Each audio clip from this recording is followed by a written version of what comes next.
비린내, 사돈. 더러운 손으로 우리 이탈리아제 소파 만지지 마요. 전 만진 손이 라고 깨끗해져. 죄송합니다, 사돈. 참말로 죄송합니다. 그렇게 친정이 자갈치잖아. 깔깔. 일찍 대학 보내려 평생 갈던 우리 엄마 머리 위로 붉은 소금이 우수수 쏟아졌습니다. 그날 밤 엄마는 잠꼬대로 비린내 안 나는데 하며 흐느끼셨습니다. 뼈 누른 한이 뚝 쳤습니다. 일주일 뒤 부산 사교계가 모인 칠순잔치장. 저는 시어머니 머리채를 잡고 소금물을 들이부었습니다. 300억 펜트하우스에서 알거지로 쫓겨난 여자의 눈물. 시작합니다.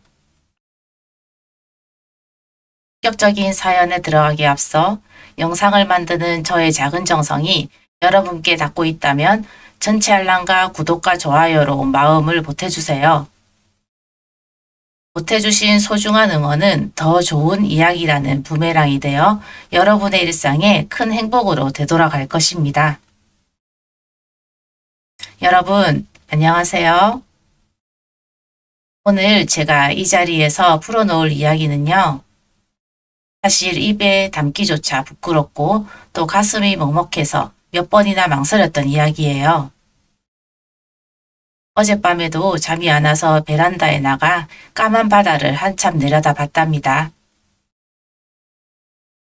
그래도 저처럼 평생을 며느리라는 이름 하나로 또 누군가의 딸이라는 이름 하나로 먹기 견디며 살아오신 어머님들께 꼭 들려드리고 싶어서 이렇게 용기를 냈어요. 따뜻한 차 한 잔 천천히 우려 드시면서 제 이야기 끝까지 들어주실 거죠? 중간중간 눈물이 날지도 모르지만 끝에 가서는 분명 가슴이 뻥 뚫리실 거예요. 제 이름은 윤서영. 올해로 45이 되었어요. 부산 해운대 항복판 바다가 통유리 창으로 한가득 쏟아져 들어오는 80평짜리 펜트하우스에 살고 있죠.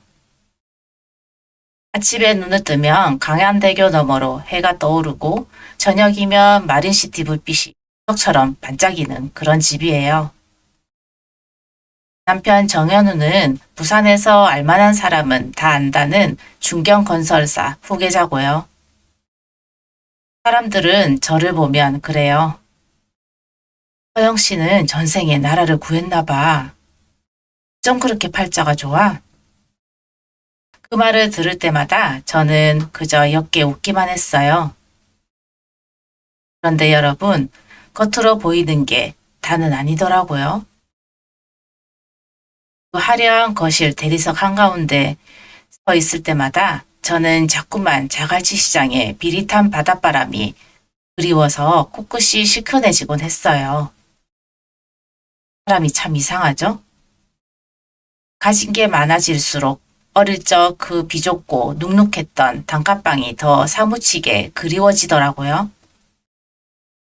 시장엄마는요, 올해 72이세요. 자갈치 시장 자판 3번 자리. 거기서 40년 넘게 갈치며 고등어며 생선을 파셨죠. 제가 5살 때 아버지가 술병으로 먼저 가시고 나서 엄마는 오직 저 하나 키우겠다고 새벽 4시면 어김없이 시장으로 나가셨어요. 새벽 공기가 살을 내는 1월에도 땀이 비오듯 쏟아지는 8월에도 엄마는 단 하루도 자판을 비우지 않으셨어요. 손이 얼마나 거치셨는지 아세요? 한겨울에 얼음물에 생선 손질하느라 손가락 마디마디가 다 굳고 손톱은 거의 다 빠져서 툭하게 굳은 살만 박혀 있어요. 손등은 또 어떻고요? 상이 들었다 나왔다를 수십 번 반복해서 거북이 등껍질처럼 거칠고 갈라져 있었죠. 그래도 엄마는 한 번도 힘들다 소리 안 하셨어요. 오히려 저 학교 보내고 대학까지 보낸 게 자랑이고 동네 사람들한테 늘 그렇게 웃으셨죠. 영희가 글쎄 이번에 또 1등 했단다. 딸이 최고지? 암만. 여미는 비린내 좀 맡으면 어떻노? 우리 딸만 잘 되면 그만이지. 저는 그런 엄마가 너무 자랑스러우면서도 한편으로는 가슴이 아렸어요. 명절이면 엄마 손에 밴 비린내가 며칠씩 안 빠져서 엄마는 손등에 레몬즙을 짜서 박박 문지르곤 했거든요. 그래도 안 빠지면 식초를 불어서 또 씻고 또 씻고 모습을 부엌 문틈으로 훔쳐보면서 저는 몇 번이나 입술을 깨물며 다짐했어요. 아, 내가 꼭 성공해서 엄마 고생 안 시킬게. 엄마 손에 금가락지 끼워드리고 엄마 모시고 따뜻한 방에서 호강시켜 드릴게. 다시는 그 차가운 얼음물에 손 담그게 안 할게. 다짐이 제 인생을 끌고 온 힘이었어요. 그렇게 악착같이 공부해서 부산에서 제일 좋은 대학 영문과를 나왔고 졸업하자마자 무역회사에 들어가서 정현우 씨를 만났어요. 처음엔 그저 성실하고 점잖은 회사 동료인 줄만 알았죠. 점심시간에도 늘 책을 읽고 동료들 커피값 슬쩍슬쩍 내주는 그런 사람이었어요. 그런데 알고 보니 그 사람이 부산 토박이 건설사 사장님 외아들이지 뭐예요? 댁에서는 처음에 저를 어마어마하게 반대하셨어요. 시어머니 한정숙 여사, 그분이요. 첫 상견례 자리 해운대 그랜드 호텔 한정식 집이었는데 그날 일은 저는 아직도 잊을 수가 없어요. 시어머니는 명품 진주 목걸이를 매만지시면서 저를 마치 시장에서 생선 고르듯 위아래로 훑어보셨어요. 친정이 자갈치에서 생선 장사를 한다고? 어머, 우리 현우랑은 영 격이 안 맞는데?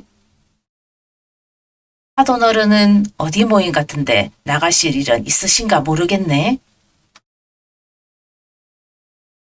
말 한마디에 저는 들고 있던 물컵이 흔들릴 정도로 손이 덜덜 떨렸지만 입술을 꽉 깨물고 참았어요.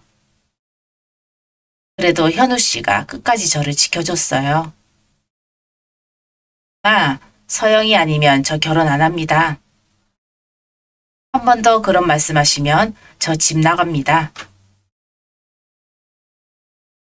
그렇게 어렵게 정말 어렵게 결혼을 했고 결혼한 지도 벌써 17년이 흘렀네요. 그동안 저는 며느리로서 할 도리는 다 했다고 자부해요. 아니, 솔직히 말하면 도리 이상을 다 했죠. 매주 토요일이면 어김없이 시댁에 가서 시어머니 좋아하시는 한우 갈비찜 만들어 드리고 한약방 다니시는 것도 제가 직접 운전해서 모셔다 드리고 백화점 쇼핑하실 때는 무거운 짐 다 들어드리고요.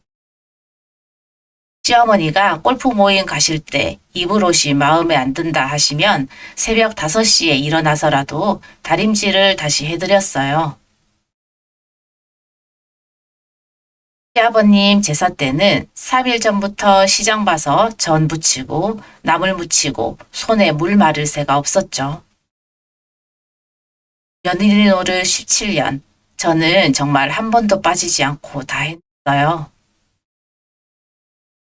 그래도 시어머니는 늘 저를 못마땅해 하셨어요. 친구분들 사교 모임에 가시면 항상 이러셨대요. 이 며느리? 사람은 착한데 친정이 좀 그래. 말치시장 자판이라잖아, 자판. 사돈이라고 어디 데리고 다닐 수도. 원. 길 시누이 정현주한테서 전해 들었을 때 저는요. 화장실에 들어가서 수도꼭지를 끝까지 틀어놓고 한참을 소리 죽여 울었어요. 거울 속에 제 얼굴이 벌겋게 부어올라 있었죠. 그래도 참았어요. 우리 엄마가 그 손으로 저를 키우셨는데 손이 어떻게 부끄러울 수가 있겠어요? 저는 오히려 엄마 손이 세상에서 제일 거룩한 손이라고 생각했거든요. 작년 가을이었어요. 10월 말쯤 단풍이 한창 곱게 물들 무렵이었죠. 친정엄마가 무릎 연골이 다 닳아서 더 이상 자판에 앉아 계실 수가 없게 되셨어요. 산대병원 정형외과 의사 선생님이 그러시더라고요. 손님, 이제 일 그만하셔야 합니다. 이대로 두시면 6개월 안에 휠체어 타셔야 해요. 말을 듣고 진료실을 나오는데 엄마가 제 손을 꼭 잡으시면서 멋쩍게 웃으셨어요. 영아, 미안하데이. 여미가 이제 짐이 되겠구나. 너한테 패 끼치기 싫은데. 그 말에 저는 병원 복도 한가운데서 엄마를 와락 끌어안고 펑펑 울어버렸어요. 그날 저는 결심했죠. 엄마를 우리 집 해운대 펜트하우스로 모셔와야겠다고요. 그런데 여러분, 그게 모든 비극의 시작이 될 줄은 그땐 정말 꿈에도 몰랐답니다. 엄마를 모셔오기로 결심한 그날 밤, 저는 잠이 오지를 않더라고요. 제 머리맡에 앉아서 한참을 창밖만 내다봤어요. 강한대교 불빛이 까만 바다 위에서 가만가만 흔들리는데 모습이 꼭 우리 엄마가 평생 짊어지고 오신 짐 같아 보였어요. 옆에서 새근새근 자는 남편 현우 씨를 흔들어 깨워서 저는 다시 한번 다짐을 받았답니다. 오, 진심이 우리 엄마 모셔와도 되는 거지. 어머님이 뭐라고 하셔도 당신이 끝까지 내 편 들어줄 거지? 당연하지, 서영아. 어머님이 우리 서영이 키워주신 분인 이제 우리가 모시는 게 당연한 거야. 엄마는 내가 잘 설득할 테니까 걱정하지 마. 그리고 우리 집이 어디 작은 집이야? 얘나 남잖아. 말에 저는 비로소 안심하고 잠이 들었어요. 그런데 여러분, 사람 일이라는 게 참 마음먹은 대로 안 가더라고요. 다음 날 아침 시댁에 인사드리러 가서 어머니께 조심스럽게 말씀을 꺼냈는데 그 순간 시어머니의 표정이 어찌나 무섭게 일그러지던지 저는 들고 있던 찻잔을 떨어뜨릴 뻔했어요. 뭐? 현성장수 사돈을 우리 집안 펜트하우스로 모셔온다고? 야, 너 정신이 있는 게냐? 그 집이 어떤 집인데? 우리 정 회장님이 돌아가시면서 우리 현우한테 물려주신 집. 난 사교계 사모님들이 한 번이라도 들어가 보고 싶어서 안달인 그 집을. 인내 풀풀 풍기는 센성장수 할망구한테 내준다는 게 말이 되는 소리야? 그 말 한마디에 제 심장이 쿵 하고 바닥으로 떨어지는 것 같았어요. 시어머니가 평소에 우리 엄마를 못마땅해 하시는 건 알았지만 이렇게까지 노골적으로 말씀하실 줄은 정말 몰랐거든요. 옆에 앉아있던 현우 씨가 얼른 끼어들었어요. 아, 말씀이 너무 심하세요. 장모님이세요, 장모님. 또 그 집 명의는 제 앞으로 되어 있고 서영이도 공동명의로 올라가 있어요. 이 부부가 결정할 일이지 오빠가 반대하실 일이 아닙니다. 그러자 시어머니는 더 펄펄 뛰었어요.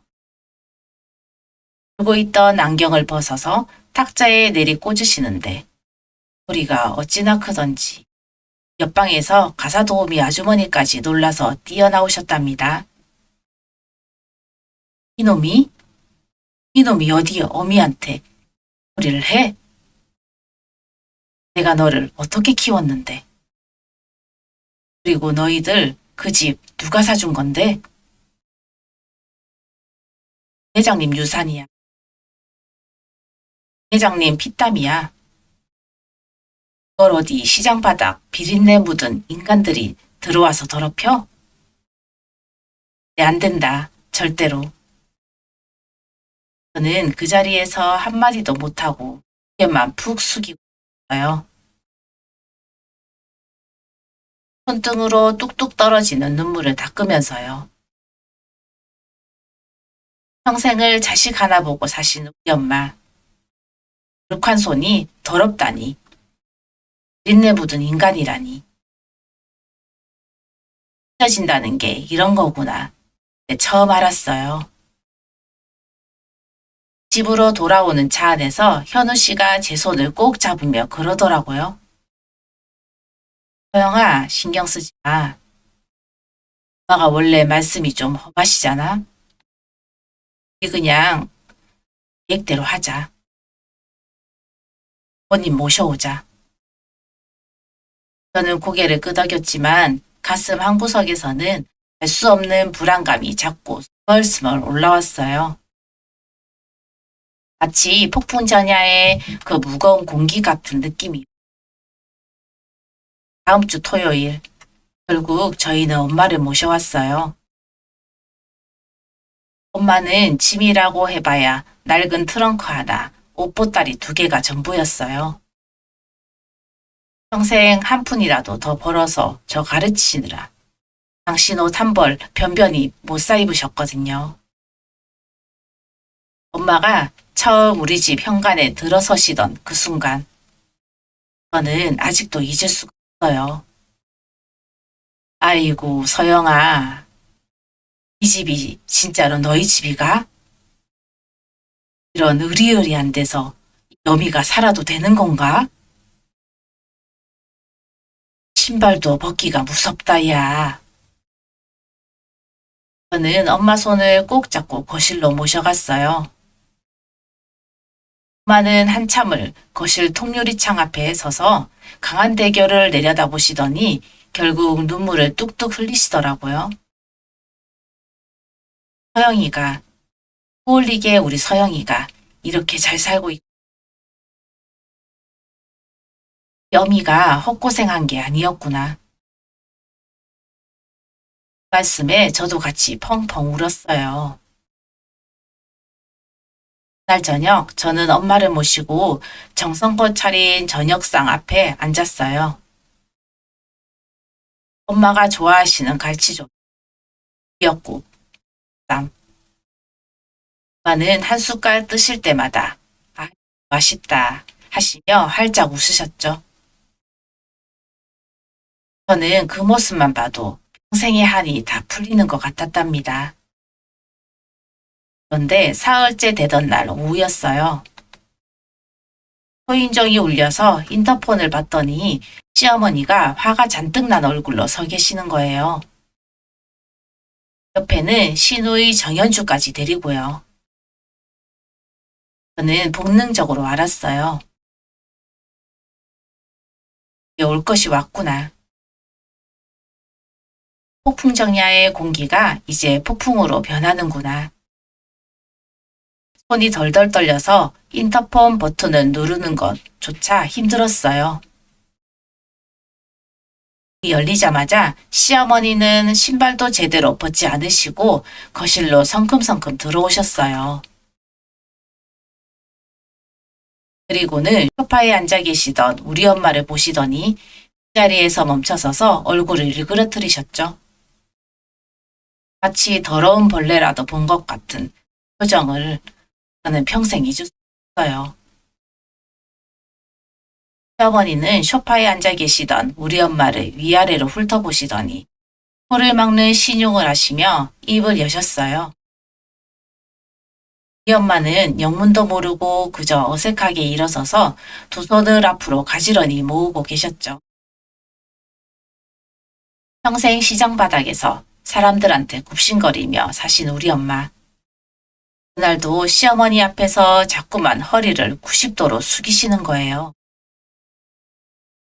아이고, 사돈, 처음 뵙겠습니다. 서영이가 신세 많이 지고 있지.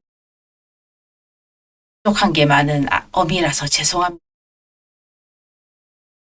그런데 시어머니는 엄마의 인사를 받기는 손에 들고 있던 명품 가방을 식탁 위에 탁 내려놓으시며 고웃음을 치셨어요. 그러더니 가방 안에서 무언가를 꺼내시는데 그게 글쎄 손바닥만한 천일염 봉지였어요. 마트에서 파는 그 굵은 소금 말이에요. 저는 그걸 보는 순간 가슴이 철렁 내려앉았어요. 시어머니가 소금을 들고 오신다는 게 이게 무슨 의미인지 긍정적으로 알았거든요. 어머, 이게 무슨 냄새야? 그 집에서 비린내가 진동을 하네. 그러다 우리 펜트하우스에 비린내 다 배겠어. 사돈, 그 손으로 우리 집 만지지 마요. 나 이탈리아제 가죽이라 비린내 한번 배면 못 봐라. 아이고, 사돈, 죄송합니다. 제가 손은 깨끗이 씻었는데. 씻기는 뭘 씻어? 40년은 생선 만진 손이 한 번 씻는다고 깨끗해져? 되겠다. 부정 탄 거 씻어내려면 소금을 뿌려야지. 옛날부터 부정 타면 소금 뿌렸어. 아? 말이 끝나자마자 여러분, 시어머니가 우리 엄마한테 굵은 소금을 한 움큼 와락 뿌리시는 거예요. 소금 알갱이가 엄마 머리 위로, 어깨 위로 우수수 떨어졌어요. 엄마는 너무 놀라서 그 자리에 굳어버리셨고, 저는 엄마하고 비명을 지르면서 달려갔죠. 그런데 시어머니는 멈추지 않으셨어요. 봉지에서 또 한 움큼, 또 한 움큼, 마치 굿하듯이 우리 엄마 얼굴이며 가슴이며 사정없이 뿌리시는 거예요. 에이, 부정타. 비린내야 물러가라. 자갈치 비린내야 물러가라. 정 회장님 펜트하우스 더럽히지 말고 썩 물러가라. 저는 두 손으로 엄마를 감싸 안았어요. 엄마 머리카락 사이로, 코끼 사이로 붉은 소금이 사그락사그락 떨어지는 소리가 들렸어요. 엄마는 너무 충격을 받으셔서 말도 못하시고 저 눈만 동그랗게 뜨고 부들부들 떨고 계셨어요. 평생을 자존심 하나로 버티며 사신 우리 엄마가 72 노인이 며느리네 집에 와서 사돈한테 홈세례를 받고 계신 거예요. 그것도 사람 더럽다고요. 정 탔다고요. 어머님, 지금 뭐 하시는 거예요? 저희 엄마예요. 어머님, 사돈이세요. 어떻게 사람한테 이러실 수가 있어요? 이거 놔라. 내가 우리 집안 부정 씻어내겠다는데 내가 뭔데 막아? 그리고 서영이 너, 이 집이 누구 집인 줄 아니? 우리 정씨 집안 집이야. 우리 시집의 자산이라고. 우리 시집 허락 없이 어디 친정 식구를 들여? 당장 데리고 나가. 안 그러면 내가 이 집 비밀번호 다 바꿔버리고 너희 둘 다 쫓아낼 테니까. 옆에 서 있던 신우의 정현주는 한술 더 떴어요. 내 핸드폰을 꺼내서 우리 엄마 모습을 동영상으로 찍는 거예요. 그러면서 키득키득 웃기까지 했답니다. 어머, 옳게. 우리 엄마 말씀이 맞네. 비린내나. 나는 이거 친구들한테 보내야겠다. 우리 올케 친정엄마 자갈치 생선 장수래. 늘 깜짝 놀라겠지? 호호호. 저는 그 자리에 풀썩 주저앉아 버렸어요. 무릎이 꺾이고 다리에 힘이 하나도 안 들어가더라고요. 우리 엄마는 그 굵은 소금을 온몸에 뒤집어 쓴 채 마치 도살장에 끌려온 짐승처럼 멍하니 서 계셨어요. 엄마 흰머리 사이사이로 속 말갱이가 박혀서 햇볕에 반짝반짝 빛나는 모습.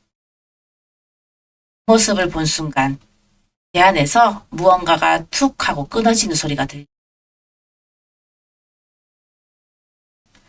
그동안 17년간 며느리라는 이름으로 불러 참아왔던 무언가가요. 서영아, 어미 갈란다. 어미가 갈게. 너 곤란하면 안 할 기다. 갈치 갈치, 어미는 자갈치로 돌아갈란다.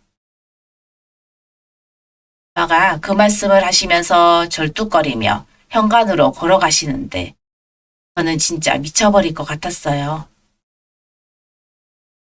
무릎 연골이 다 닳아서 한 발자국 떼는 것도 힘드신 분이 대한 펜트하우스 거실을 가로질러 현관까지 가시는데 모습이 어찌나 자꾸 초라하던지요.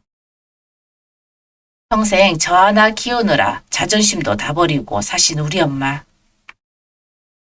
그날따라 왜 그렇게 더 굽어 보이던지. 저는 엄마를 붙잡았어요. 마, 안 돼. 마, 가지 마. 그런데 엄마는 제 손을 살며시 떼어내시며 그저 고개만 가로저으시는 거예요. 그날 밤 저는 엄마를 모시고 결국 자갈치 옛집으로 다시 돌아갔어요. 엄마 옷에서 머리카락에서 굵은 소금이 자꾸 떨어져서 택시 안에서도 저는 엄마 머리를 손으로 쓸어내리며 한 알 한 알 털어드렸어요. 택시기사 아저씨가 백미러로 저희를 흘끔흘끔 보시는데 시선조차 견디기가 힘들었어요. 자갈치 단칸방에 도착해서 저는 엄마를 욕조에 앉혀드리고 따뜻한 물로 머리를 감겨드렸어요. 엄마 흰머리 사이에서 소금이 한참을 씻겨 나오는데 저는 그걸 보면서 몽고와 울었답니다. 서영아, 울지 마라. 어미는 괜찮다. 정말로 괜찮다. 어미가 못 배우고 무식해서 그래. 재벌은 심기 거슬리게 한 어미 잘못이지. 너희 시집에 잘 보여야 한대. 어미 때문에 너 흠잡히면 안 된다. 그 말씀에 저는 더 미칠 것 같았어요. 그게 엄마 잘못이라니요. 평생을 자식 하나 보고 사신 분, 한 손으로 저를 키워주신 분이 큰 잘못을 했다는 거예요. 저는 엄마를 꼭 끌어안고 한참 울었어요. 그날 밤 엄마는 평소처럼 저를 토닥이며 잠이 드셨지만 저는 한숨도 잘 수가 없었답니다. 핸드폰을 보니 남편 현우 씨한테 전화가 30통 넘게. 저는 떨리는 손으로 전화를 걸었죠. 서영아, 어디야? 엄마한테 다 들었어. 미안해. 정말 미안해. 내가 막았어야 했는데. 지금 당장 갈게. 야? 어머님이 우리 엄마한테 소금을 뿌렸어. 사람한테 소금을 뿌렸다고. 정 탔다면서. 그런데 더 무서운 건 뭔지 알아? 어머님이 그러면서 우리 집을 자기 집이라고 다 쫓아낼 수 있다고 그러시는 거야. 오, 그 집 진짜 어머님 거야? 전화 너머에서 현우 씨가 한참을 침묵하더니 무거운 목소리로 입을 열었어요. 정아, 사실은 그 집 명의는 내 앞으로 되어 있지만 등기부 등본상에 근저당이 잡혀 있어. 아버지가 돌아가시면서 엄마한테 그 집에 대한 사용 수익권을 30년간 보장한다고 유언장에 써놓으셨거든. 그래서 엄마가 마음만 먹으면 법적으로 우리를 내쫓을 수도 있어. 그 자리에 주저앉아 버렸어요.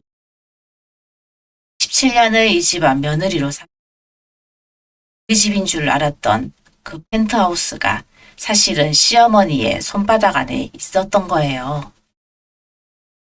다음 날 새벽 저는 머리를 식히려고 자갈치 시장 바닷가에 나가 앉아 있었어요. 새벽 어시장이 한참 부한 시간이었죠. 한 바다 냄새, 어부 아저씨들의 고함 소리, 애기 우는 소리. 한가운데 앉아서 다시 한번 생각했어요. 우리 엄마가 평생 일하신 곳, 빈내가 우리 엄마의 인생이고 우리 엄마의 자존심이었는데 감히 그걸 더럽다고 한단 말인가요? 그런데 그때 신우이 정현주가 SNS에 글을 올렸다는 걸 친구한테서 전화로 들었어요. 영상까지 함께요. 올케 친정엄마, 자갈치 생선 장수, 우리 엄마가 부정 탔다고 돈 뿌린 짤. 명문가 시집 와서 격이 안 맞는 며느리는 이런 꼴 당하는 거다. 이런 글과 함께요. 저는 그 글을 보는 순간 손이 덜덜 떨려서 핸드폰을 떨어뜨렸어요. 우리 엄마가 소금 뒤집어 쓴 모습이 인터넷에 떠도는 거예요. 글도 끔찍했어요. 그 할머니 진짜 비참하다. 시어머니 사이다네. 며느리가 격에 안 맞으면 저런 꼴 당하지. 저는 그 자리에서 무너졌어요. 그동안 17년을 며느리로서 한 인간으로서 지켜온 자존심이 다 짓밟힌 기분이었어요. 친정 동네 사람들도 다 그 영상을 봤어요. 우리 엄마가 무슨 죄가 있다고. 단골 아주머니들, 시장 어른들 다 보셨을 텐데. 핸드폰을 든 채 발치 방파제 위에서 한참을 흐느꼈어요. 애기가 제 머리 위에서 끼룩끼룩 울었고 차가운 바닷바람이 제 눈물을 자꾸만 날려버렸죠. 그날 오후 시어머니한테서 전화가 왔어요. 저는 받지 않으려다가 끈질기게 울리는 에 결국 받았어요. 야야, 서영아. 당신이 좀 들었니? 이번 일로 잘 배웠겠지? 격이 어떤 건지, 며느리의 도리가 어떤 건지. 자, 다시 펜트하우스로 들어와. 난 내 친정어미는 절대 안 된다. 다시 한번 그 비린내 풍기는 인간이 우리 방을 넘는 날엔 내가 너부터 쫓아낼 테니까. 그리고 우리 현, 곧 사업 확장한다고 자금이 필요한데 내가 정 회장님 유산에서 돈을 좀 풀어줘야 할까 말까 고민 중이거든. 내가 처신 잘하면 풀어주마. 저는 그 전화를 끊고 한참을 멍하니 있었어요. 마치 거대한 산 아래 깔린 것 같은 절망감. 내 편이 아무도 없다는 그 처절한 고립감. 남편도 어머니 앞에서는 결국 약한 아들일 뿐이고 시댁은 돈으로 모든 걸 휘두르고 상은 SNS로 우리 엄마를 조롱하고 저는 그날 밤 욕실에 들어가서 거울을 한참 들여다봤어요. 거울 속에 제 얼굴이 얼마나 하던지요. 7년을 참고 또 참은 한 여자의 얼굴이 그날 밤이었어요. 자갈치 단칸방. 저는 엄마 옆에 누워서 천장만 멍하니 바라보고 있었어요. 형광등이 깜빡깜빡 거리는 게 마치 제 마음 같았죠. 엄마는 옆에서 곤히 주무시는 대로 인내 안 나는데 잠꼬대 한마디에 제 가슴이 또 무너. 우리 엄마가 잠결에도 그 모욕을 곱씹고 계신 거잖아요. 저는 자리에서 조용히 일어나 부엌으로 갔어요. 식탁에 앉아서 따뜻한 보리차 한 잔을 따라 놓고 그러다 문득 작년에 친정아빠 산소에 갔을 때 엄마가 하셨던 말씀이 떠올랐어요. 서영아, 여미는 평생 한 사람으로 살았다. 너네 아빠 갈 때도 시장에서 깡패들한테 자릿세 뜯길 때도 너는 약하게 살지 마라. 부당한 일 당하면 꼭 갚아주고 살아라. 그래야 사람 사는 기다. 말씀이 그날 밤 제 귓가에 맴돌았어요. 네, 우리 엄마는 평생 약하게 사셨. 자릿세 뜯기고 손님한테 꼬투리 잡혀도 죄송합니다. 죄송합니다 하시면서. 그런데 그 딸인 나까지 약하게 살면 우리 엄마는 평생 그 굴욕을 안고 가셔야 하는 거잖아요. 저는 그 순간 결심했어요. 너는 참지 않겠다. 우리 엄마가 평생 흘리신 눈물값을 내가 다 돌려받겠다. 그것도 시어머니가 가장 아끼는 방식, 가장 자존심 상하는 방식으로요.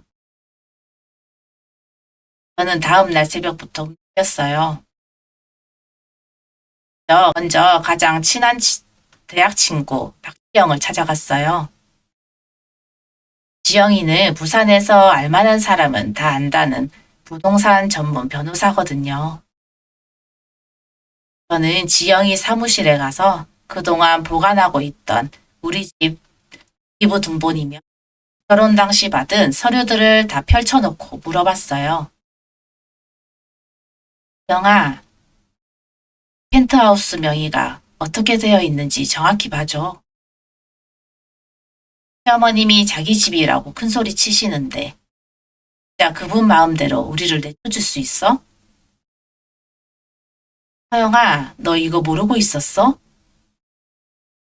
집 시아버님이 너랑 현우 씨 공동명의로 등기하셨어. 시어머니 사용 수익권은 시아버님 살아계실 때 작성된 가짜 유언장에 적힌 거고 시 공증된 유언장에는 그런 내용 없어. 시어머님은 그동안 너희를 속이고 계셨던 거야. 이 100% 너희 부부 거야. 시가로 따지면 지금 300억 정도 할.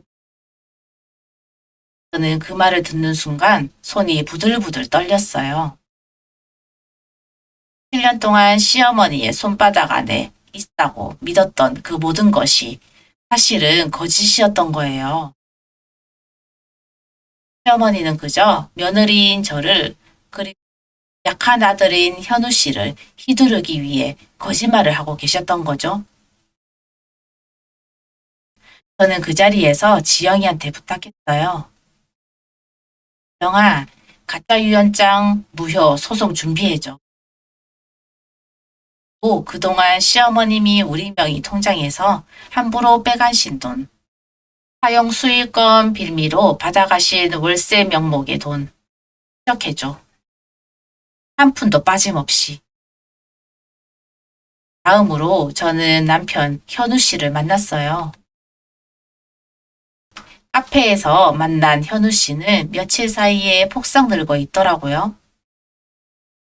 눈밑이 시커멓고 수염도 안 깎고 저는 현우 씨한테 모든 사실을 다 말. 어머니가 거짓말을 하고 있다는 것도, 가 진짜 주인이라는 것도. 현우 씨는 한참을 침묵하다. 그리고 고개를 떨구고 눈물을 보이더라고요. 아, 미안하다. 정말 미안하다. 내가 못난 아들이라서, 못난 남편이라서, 엄마가 무서워서, 엄마한테 한 번도 제대로 맞서지 못해서, 이번엔 절대 안 그럴게.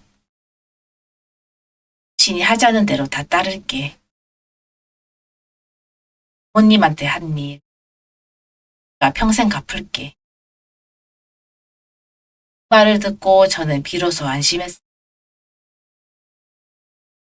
남편이 제 편에 서줬으니까요. 그날부터 저는 치밀하게 준비했어요.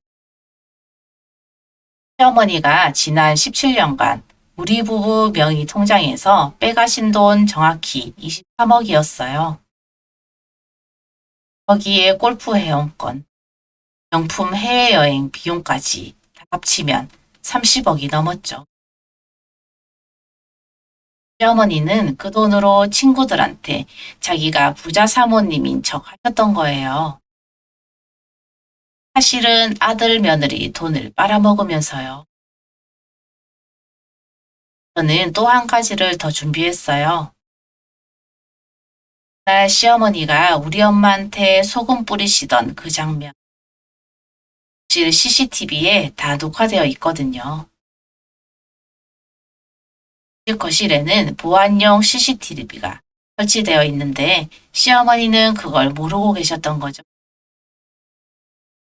영상에는 시어머니의 폭언, 행이 고스란히 다 담겨 있었어요. 친의 정현주가 핸드폰으로 찍어서 SNS에 올린 영상보다 훨씬 더 적나라하게요. 저는 그 영상 파일을 USB에 옮기고 다 지영이한테도 사본을 보내뒀어요.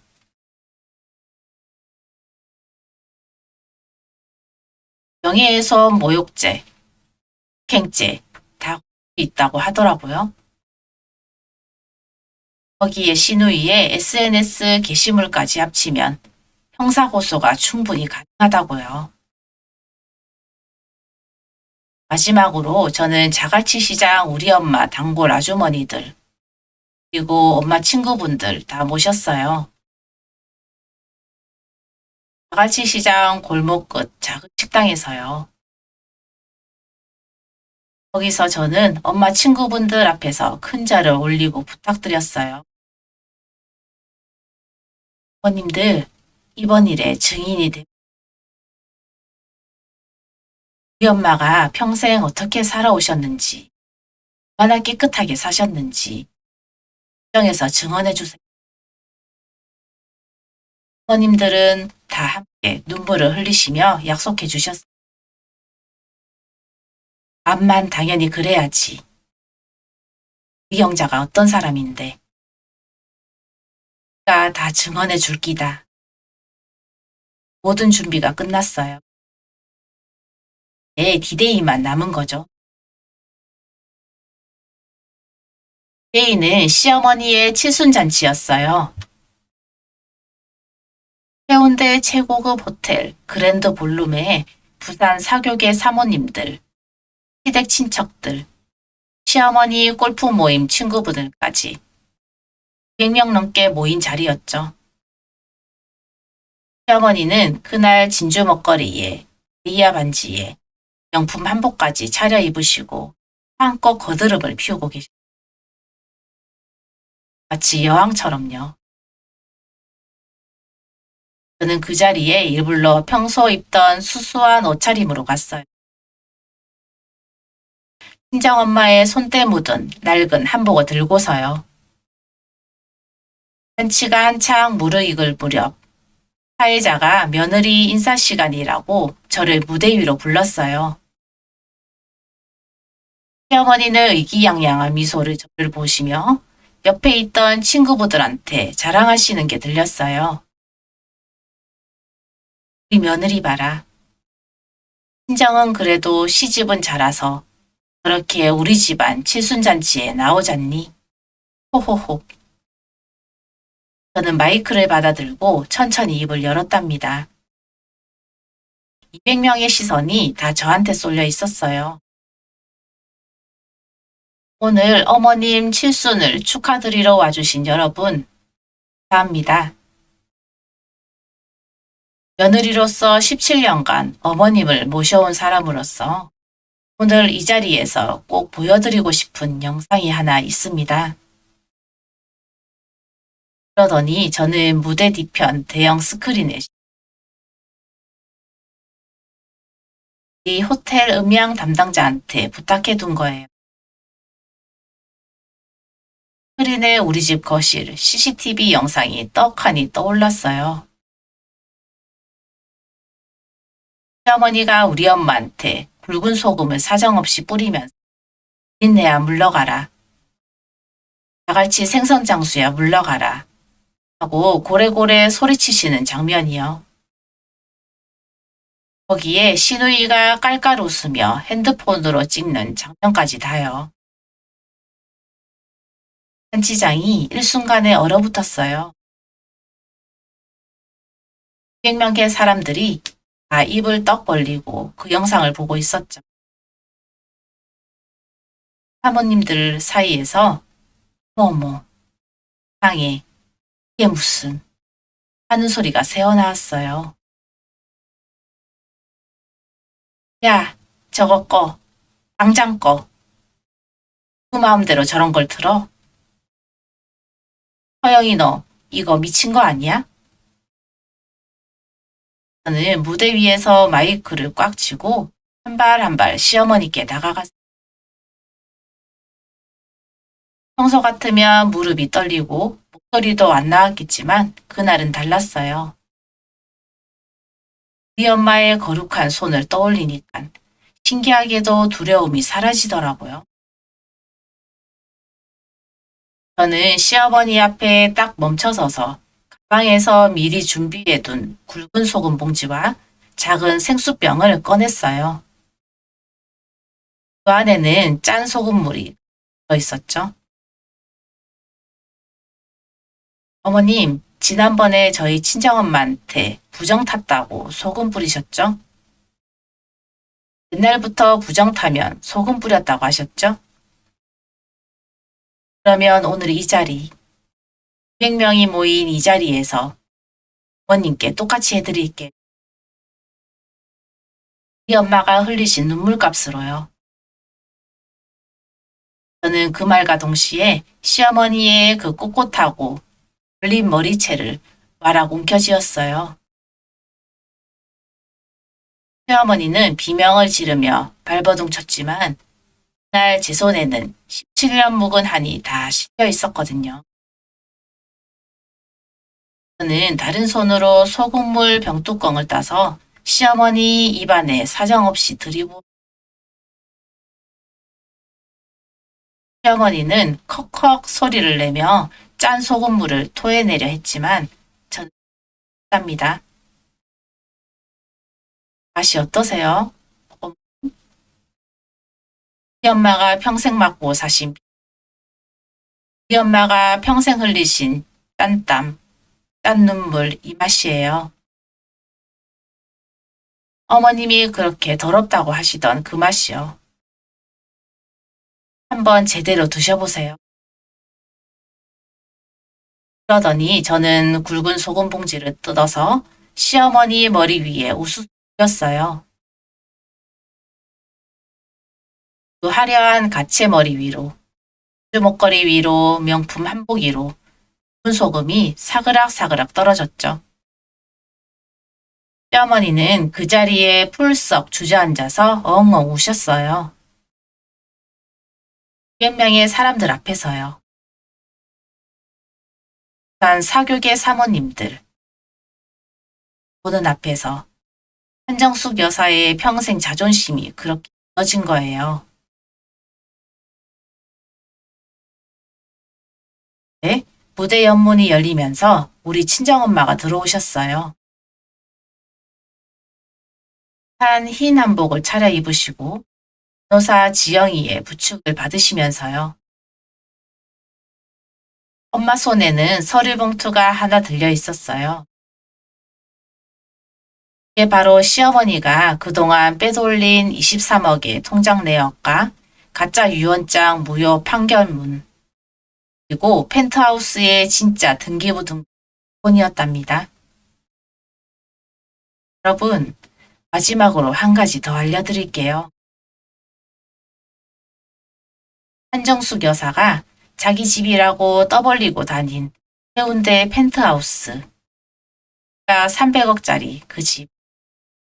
사실은 저와 제 남편 공동명의입니다. 어머님은 지난 17년간 저희 부부 명의 통장에서 무단으로 23억 원을 빼돌리셨어요. 이거 다 횡령이고 사기예요. 오늘 이 자리에서 정식으로 알려드립니다. 제가 그야말로 아수라장이 됐어요. 시어머니의 친구라는 사모님들이 하나둘 자리를 박차고 일어나서 나가시기 시작했고 시댁 친척들은 서로 얼굴만 쳐다보며 어쩔 줄을 몰라 했어요. 시어머니는 그 자리에서 그저 짠 소금물을 토해내며 흐느끼고만 계셨죠. 우리 엄마는 무대 위로 천천히 올라오시더니 시어머니 앞에 가서 가만히 손을 내미셨어요. 한 손. 평생 비린내 묻혀가며 자식 키우는 손을요.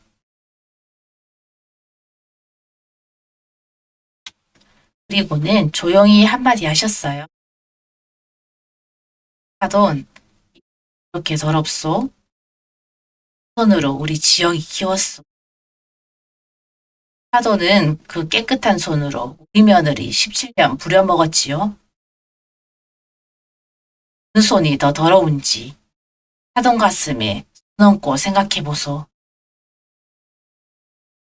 세순잔치가 끝난 다음 날부터 시어머니의 인생은 그야말로 끝장이 났어요. 단 사교계는 줬거든요. 그날 사모님들이 봤던 영상이며 소금 세례 장면은 한나절 만에 부산 전체에 다 퍼졌어요.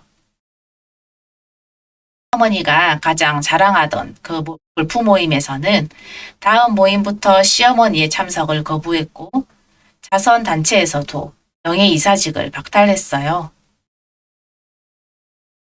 사전 VIP 등급도 친구분 한 분이 사람이랑 같은 등급으로 묶이는 게 수치다라고 항의해서 결국 강등되셨답니다. 신우이 정현주는 더 처참했어요. SNS에 우리 엄마 영상을 올린 게 최근이 됐죠. 국가가 그 영상을 캡처해서 청와대 청원이며 방송국 시사 프로그램에 제보한 거예요. 시어머니가 며느리 친정엄마한테 소금 세례. 신우이는 영상 찍어 인터넷에 조롱이라는 제목으로 9시 뉴스에까지 나왔어요. 신우이가 다니던 회사에서는 이미지 실추를 이유로 권고사직 처리됐고 신우이 남편 되시는 분도 회사에서 임원 승진해서 누락됐대요. 신우이는 우리 집 앞에 와서 무릎을 꿇고 빌었어요. 네, 잘못했어요. 정말 잘못했어요. 한 번만 용서해 주세요.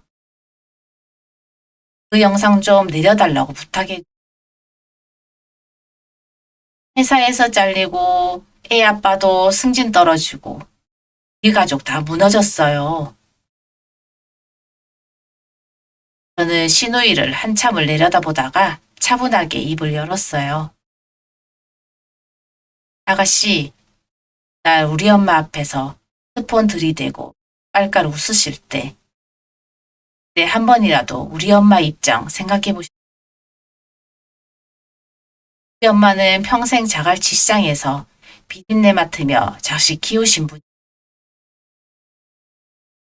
분 앞에서 그렇게 웃으실 때, 한 번도 죄책감 안 드셨어요? 시누이는 고개를 푹 떨구고 아무 말도 못했어요. 일로 시누이를 돌려보냈답니다. 저는 우리 엄마가 하시는 거지 제가 할 일이 아니니까요. 적인 절차도 일사천리로 진행됐어요. 시어머니가 17년간 빼돌린 4억 원에 대한 횡령소송, 우리 엄마에 대한 모욕죄와 폭행죄, 그리고 가짜 유언장 작성에 대한 사문서 위조까지. 시어머니는 결국 1심에서 징역 2년에 집행유예 3년, 꼭 23억 원 전액 반환 판결을 받으셨어요. 평생 한 번도 경찰서 문턱 넘어 본 적 없으셨던 분이 70살의 전과자가 되신 거예요. 거기에 우리 엄마한테 윗자료 5억 원을 별도로 지급하라는 판결까지 나왔어요. 시어머니는 자신의 명품 가방이며 다이아 반지며 골프 회원권까지 다 처분해서 그 돈을 마련하셔야 했죠. 그리고 가장 결정적인 한 방. 저는 해운대 펜트하우스의 시어머니 사용 수익권을 법적으로 완전히 박탈시켰어요. 시어머니가 가짜 유언장으로 행사하던 그 권리가 무효 판결을 받았거든요. 그날 저는 시어머니께 마지막으로 전화를 걸었어요. 어머님, 다음 주 월요일까지 펜트하우스 수입카드 비밀번호 다 반납해 주세요. 그리고 그동안 어머님이 가져가신 우리 살림살이, 어머니 명의로 사신 가구들 다 처분하시고 빈손으로 나가세요. 정 회장님이 남기신 본가가 아직 있으니까 그쪽으로 가시면 됩니다. 다만 그 집도 어머님 단독 명의가 아니라 형제분들과 공동 상속이라서 큰형님이 거기 못 들어오시게 하실 거예요. 그건 어머님이 알아서 해결하셔야 할 문제고요. 시어머니는 전화기 너머에서 한참을 흐느끼셨어요. 그러더니 결국 작은 목소리로 알겠다 하시는 거예요. 평생 그 큰 소리 치시던 한정숙 여사가 이제는 며느리 앞에서 기어들어가는 목소리로 항복하신 거죠. 뒤로 시어머니는 정말로 그 펜트하우스에서 알거지로 쫓겨나셨어요. 명품 옷까지 몇 벌과 작은 캐리어 하나, 그게 전부였답니다. 화려했던 사모님이 만하던 시어머니가 결국 빈손으로 그 집에서 나가시는 모습. 저는 베란다에서 그 모습을 가만히 내려다봤어요. 그날따라 강한대교 위로 비가 추적추적 내리고 있었고 우리 엄마는 정식으로 우리 집에 들어오셨어요. 시어머니가 그렇게 더럽다고 했던 그 급한 손으로 엄마는 매일 아침 베란다 화분에 물을 주시고 저녁이면 바다를 보시며 따뜻한 차를 드세요. 남편 현우 씨는 그날 일을 평생 죄책감으로 알고 살겠다며 매주 토요일 직접 장모님을 모시고 자갈치 시장 단골 식당에 가서 갈치조림을 사드린답니다. 엄마는 그게 그렇게 좋으신지 시장 아주머니들한테 늘 자랑하시죠. 우리 사이가 이 어비를 이렇게 모신다 않카나. 호호호. 그리고 시어머니 소식은 여와요. 과에서 형님들과 다투다 결국 작은 시골 친정으로 내려가셨다고요. 매달 우리 엄마한테 위자료를 보내시는데 그 액수가 어찌나 적은지 존심 다 버리고 사신다는 얘기도 들었어요. 한때 부산 사교계 사모님 소리 들으시던 분이 이제는 시골에서 텃밭 가꾸시면서 사실 우리 엄마가 그 소식을 들으시고 사돈이 안 됐다 면 저는 이렇게 말씀드려요. 아, 사람 동정하지 마. 우리 엄마한테 했던 짓 생각해봐. 그러면 엄마는 또 한 손으로 내 등을 토닥이시며 사람이 너무 미워하면 본인이 다친다 않카나 그래요. 이게 우리 엄마예요. 평생 비린내 맡고 사셨어도 마음만큼은 그 누구보다 향기로운 분. 여러분, 긴 이야기 끝까지 들어주셔서 정말 감사합니다. 시간은 다 식으셨죠? 제 이야기를 들으시면서 답답하셨을 수도 있고 끝에서는 가슴이 뻥 뚫리는 시원함을 느끼셨을 수도 있을 거예요. 저는 이 이야기를 통해서 우리 시니어 어머님, 아버님들께 꼭 드리고 싶은 말씀이 있어서 이렇게 마지막까지 마이크를 잡았답니다. 우리는요, 평생을 참고 사는 게 미덕인 줄 알고 살아왔어요. 며느리는 시댁에 무조건 순종해야 하고, 부모는 자식을 위해 다 희생해야 하고, 여자는 남편 앞에서 작아져야 한다고요. 그런데 여러분, 참는데도 한계가 있는 법이에요. 불쌍한 일을 당하고도 참고만 있으면 불쌍함은 절대 사라지지 않아요.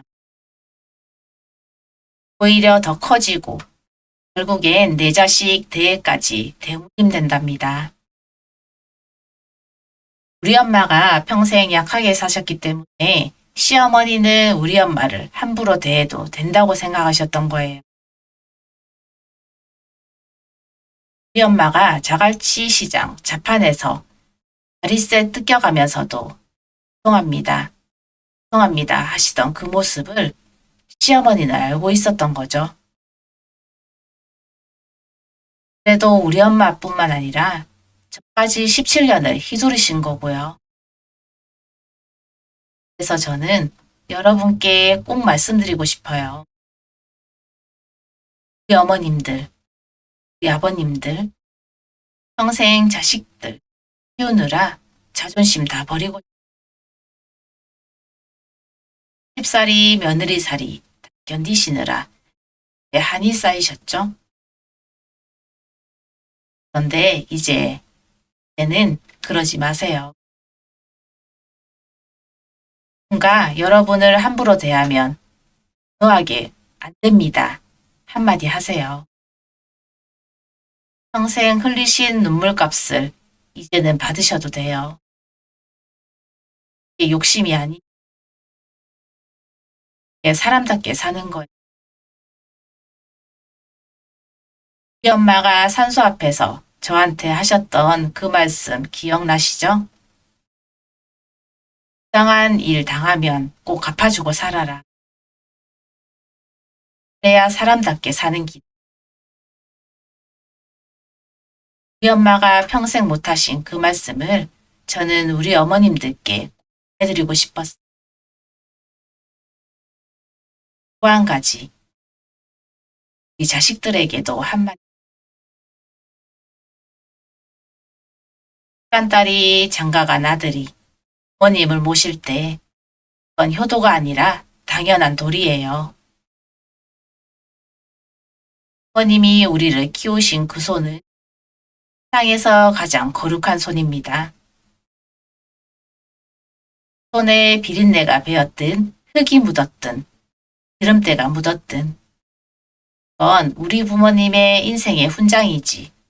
부러움이 아니에요. 시댁 어른들이 친정 부모님을 처가 어른들을 함부로 대할 때 절대 가만히 있지 마세요. 그건 곧 나를 함부로 대하는 거고 내 인생을 함부로 대하는 거니까. 그러요? 처럼 며느리로 사시면서 가슴에 한 맺힌 일이 처럼 며느리로 사시면서 가슴에 한 맺힌 일들이 있으신 너무 자책하지 마세요. 그건 어머님 잘못이 아니. 시대가 그랬고 환경이 그랬고 나 약했을 뿐.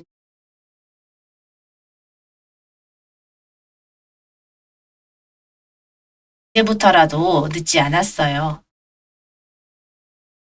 자신을 사랑하시고 자기 목소리를 내시고 이 자존심을 지키세요. 또 무엇보다 우리 친정 부모님들께 효도하세요. 썰은 눈치 보느라 친정에 못 가신 어머님, 친정 어머니 손 한 번 못 잡아드린 어머님, 지금이라도 늦지 않았어요. 오늘 당장 친정에 전화 한 통 하세요. 아, 보고 싶어. 데려갈게. 한마디가 우리 엄마들을 살리는. 친정엄마는요, 지금 제 옆방에서 쉬고 계세요. 이른도 우리 엄마. 평생 자갈치 시장에서 인내 맡으며 사신 우리 엄마. 이제는 해운대 펜트하우스 홍유리창 너머로 강한대교 보시면서 편안하게 노후 보내고 계신답니다. 어제는 시장 단골 아주머니들 셔서 저희 집에서 갈치 파티도 했어요. 오빠가 그러시더라고요. 서영아, 여미가 평생 살면서 제일 우리 시장 친구들이 이런 으리으리한 집에 와서 치구워 먹고 한대교 구경하고 여미가 죽어도 여한이 없다야. 말씀에 저는 또 눈물이 핑 났어요. 우리 엄마, 이렇게 작은 일에도 행복해 하시는데